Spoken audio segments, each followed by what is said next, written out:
एकदमै मठ मन्दिरमा जान मन लाग्छ हजुरहरूलाई एकदम जापानको स्ट्रेसफुल लाइफमा हैन अलिकति पिसफुल ठाउँ कता होला भन्ने खोजीमा हुनुहुन्छ भने यो ठाउँलाई चाहिँ एकदमै नछुटाउनु होला। यो ठाउँ चाहिँ एकदमै आउनै पर्ने ठाउँ हुनाले एकदमै राम्रो एकदमै पिसफुल ठाउँ है। अनि साइडमा पनि कस्तो जाँदाखेरि पनि बाटोमा पनि काठमाडौँको गल्ली जस्तो पुरै पसलहरू मात्रै हुँदो रहेछ। खासै मान्छेहरू चाहिँ त्यो छिट्टै नै बन्द हुँदो रहेछ पसलहरू चाहिँ बेलुकातिर पनि। अनि मान्छेहरू टुरिस्टहरू पनि कति धेरै अनि सानो गल्ली होइन त्यो गल्ली हेर्दाखेरि त काठमाडौँकै याद आएको। अनि मन्दिर त्यसैमा है मन्दिरहरू देख्दाखेरि त काठमाडौँमा पनि जस्तो कस्तो याद आएको कि अब रोडहरू पनि सानो धेरै ठुलो एकदम त्यो पनि नै पसलहरू पनि सानो खालको पसलहरू। जापानमा त त्यसरी बाहिर कपडाहरू टङ्गाएको पसलहरू खासै देखिँदैन नि, यहाँ त हुँदो रहेछ। यो ठाउँमा चाहिँ कति राम्रो बाहिरै जस्तै नेपालको जस्तै पसलहरू के कपडाहरू बाहिरै टङ्गाएको सानो पसलहरू हुन्छ नि त्यस्तो खालको स्टोरहरू त्यस्तो खालको। अनि त्यो मन्दिरभित्र छिर्दाखेरि त यति आनन्द आएको है। यो मन्दिरहरू देख्दाखेरि त मलाई लुम्बिनीको जस्तो याद आएको। नेपालमा पनि लुम्बिनीमा यस्तो डिजाइनको मन्दिरहरू कति धेरै हुन्छ नि त।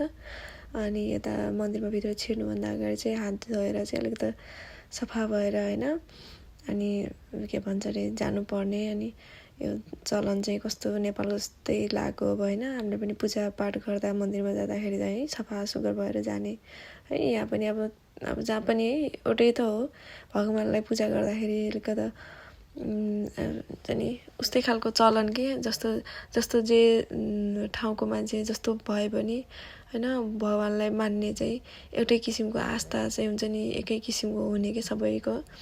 अनि कस्तो आफ्नै नेपालको जस्तो याद आएको। अनि मन्दिरमा जाँदाखेरि सिडीहरू रहेछ यतातिर। अनि यो मन्दिरमा जाँदाखेरि यति आनन्द लाग्यो मलाई त। त्यो साँच्चीकै नै नेपालमै यो स्ट्रेसफुल लाइफ जापानको है मान्छे कति धेरै तनाव हुन्छ जापानमा है। काम आऊ रुम जाऊ होइन, काममा पनि त्यस्तै तनाव, जहाँ पनि तनावै हुन्छ नि त। अनि यस्तो आनन्दको ठाउँमा आउँदाखेरि क्राउडेड पनि धेरै नै है, मान्छेहरू पनि धेरै हुनुहुन्थेन, हल्का मान्छेहरू। अनि त्यो त्यस्तो देख्दाखेरि एकदमै धेरै त्यो आनन्द आएको कि। अनि यता साइडमा फेरि नेपालको जस्तै पैसा फाल्ने रहेछ है कछुवा हेर्नु न साइडतिर कस्तो राम्रो त्यो स्टोन चाहिँ कछुवाको आकारमा भएको के। अनि यहाँ पनि यस्तो खालको चलन रहेछ नि, हेर्नु न त्यो कछुवामा चाहिँ पैसा फालेको मान्छेले कति धेरै देखेँ। अनि मैले नि फालेको ट्राई गरेको, फर्स्टमा त भएन पछि चाहिँ सेकेन्ड टाइम चाहिँ भएको थियो। त्यो चाहिँ भिडियो त्यो चाहिँ बनाए थिएन सायद, बनाएको थिएन क्या। अनि माथितिर अर्को मन्दिरहरू अरू मन्दिरहरू माथितिर पनि रहेछ, सिटी चढेर माथि जाँदाखेरि। अनि त्यहाँ आनन्द आएको मान्छेहरू ट्याक्क बेलुकातिर गएको थियौँ, बेलुकातिर भएको थियो मान्छेहरू फर्किने टाइम पनि थियो त्यति बेला। अनि यहाँ चाहिँ धुपबत्तीको त्यो हुँदो रहेछ कि। अनि नेपालको जस्तै नेपालमा हामीले आरतीको लिन्छौँ नि त है, शिरमा लिन्छौँ नि त, जस्तै सेक्छौँ नि त्यस्तै जापानिजहरूले पनि त्यो गर्दो रहेछन् के। यसो त्यो धुपबत्तीको धुवाँ चाहिँ आफ्नो शरीरतिर यसरी के भन्छ लिँदो रहेछन् के, आफ्नो शरीरमा होइन कस्तो राम्रो लिँदो रहेछन्। अनि टोयलेटको माथि हेर्नु न रुखहरू के हो, जापानको टेक्नोलोजी या त खतरा है। कति अगाडि छ कि जापान नेपालभन्दा है, हाम्रो देशमा कहिले हुन्छ होला यस्तो। अनि टोयलेटको माथि पुरै रुखहरू देखेर म त दङ्गै पराएँ कि कसरी बनायो होला यस्तो, पहाडको मुनि छ अनि टोयलेट छ फेरि होइन, कति राम्रो सुरुङ जस्तो टाइपको के हो कुन्नी। अनि यतातिर अरू मन्दिरहरू ठाउँमा रहेछ कि कस्तो राम्रो। अनि यो पनि एकदमै ठुलो मन्दिर, यो पनि एकदम राम्रो खालको रहेछ। यहाँनिर पनि विस लेखेर बान्ने खालको के यहाँनिर। अनि त्यो पनि बाने मैले, अनि जे पाएँ त्यही। अनि अलि यतातिर खास भित्र चाहिँ जान मिल्दैन सायद, यता जापानमा यस्तो पूजासुजा गर्ने यस्तो सिस्टम चाहिँ के छ थाहा भएन। यसरी मन्दिरभित्र जहिले पनि जान चाहिँ मिल्दैन क्या। तर के भन्छ बाहिर वरिपरि चाहिँ हेर्ने ठिकै हो होइन। आफ्नो मन्दिर अब हाम्रो नेपालमा है पूजा गरेर कस्तो मन्दिरहरू फोहोर भएर कस्तो हुन्छ, यहाँ कति सफा हुन्छ नि त।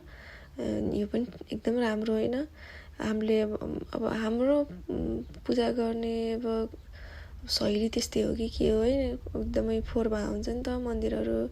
अब सफा हामीले पनि राम्रोसँग केयर गऱ्यो भने त सफा हुन्छ है।